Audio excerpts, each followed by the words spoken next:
Okay guys, got an update on the pool. I had inspection today for footings or rebar, and so what I had to do is go around. Sorry about my goats making so much noise in the background.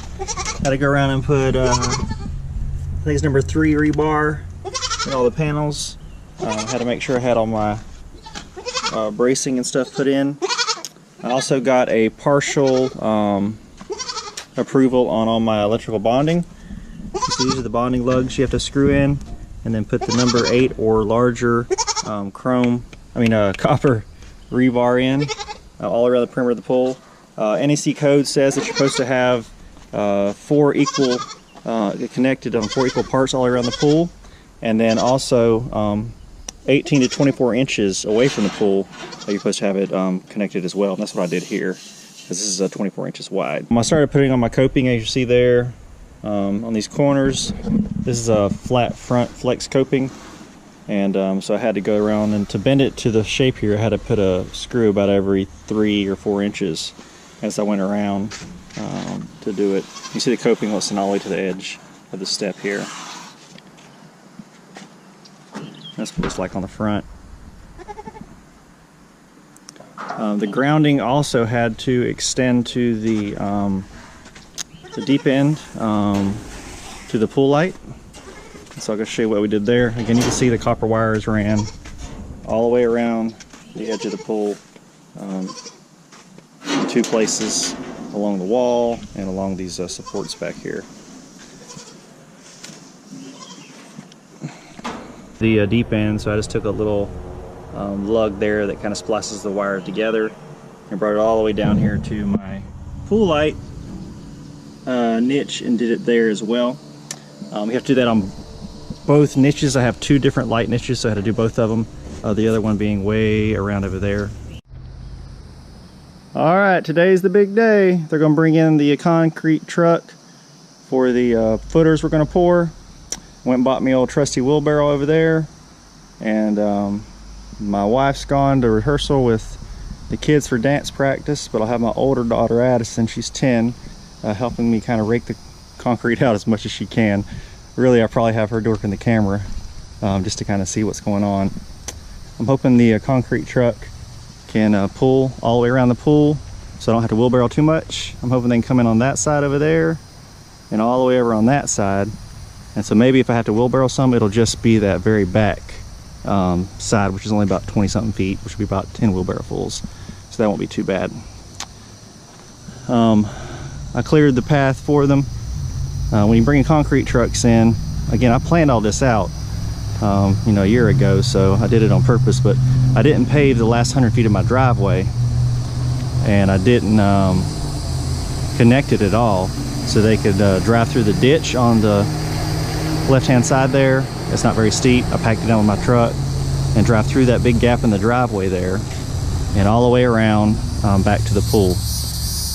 And so hopefully it works out, and then when it's done we can finish pouring our concrete our driveway in a few weeks when everything's done. So I know all my neighbors think I'm crazy having a half-poured driveway, but it was intentional. It's just been a long time coming to get this done. So once the footer's done today, we'll let it cure today, and tomorrow afternoon we'll start running all the plumbing lines for the skimmers and for the jets, and run them back up to a manifold. I'm going to put the pool plumbing probably right there on the corner of the house.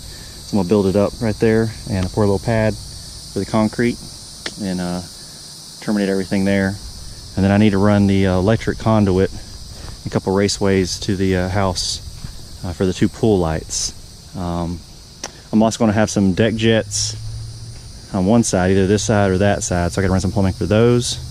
And I need to run a piece of 2-inch PVC for the little water fountain thing we're going to have, like a little waterfall. I don't know if I'm going to do it on this end or in the center of that big long wall. Me and the wife have to talk about that and see what she thinks. After all this rain we've had, we got a mess down in the deep end, so we got to wait for it to finish drying out and come back in there and kind of reshape it. We had a big downpour about a week ago and about half the pool filled up, so it is very slick and muddy in there, some clay mixed in, so I don't want to fool with it until it dries out a lot. And so we did pass our grounding inspection right here for our grounding wire, and we did pass all the wall inspection and the rebar. So we're ready to go. So again, the footer is going to be about 2 feet wide and approximately 8 inches thick. And again, I'm putting in 7 yards here. I'm hoping it's right. Because the footer being wider in some spots than it should be, I might have to order another load another day. So we'll just have to see how it goes. And then after that, next weekend I'm planning on getting in here and pouring the shallow end if we have good weather. Pouring the shallow end, I gotta go smooth and pack it back down again, and pour the 2 inches of mortar in there until the break point, which is about here. And then I will pour the hopper down here full of mortar as well. Probably a little thicker on there, especially around the plumbing, to make sure it holds in good and never have to float to the top. And then the side walls for all the deep end, I'll probably mix that stuff by hand. I'll probably rent me a little mixer and mix it by hand so I can take my time, because a cement truck pouring it in there is it's gonna dry too quick for one person to finish by themselves without any help. So I'll work on that probably the weekend after, or the week after that. So again, it's coming along, and hopefully y'all like what we're doing. Again, first time doing it, so all the professional pool guys are gonna comment and say I'm doing everything wrong and it's not the way to do it and yada yada yada, but it's gonna be done. It's gonna be up to code, and we're gonna love it when it's done. We're still on budget for about $15,000 for the entire pool. That's including about $1,500 to $2,000 for the aluminum fence around the outside, the waterfall, the deck jets, the 2 LED lights, and concrete all in here. So the concrete will be from the pool all the way to the house. That's gonna be a big old deck.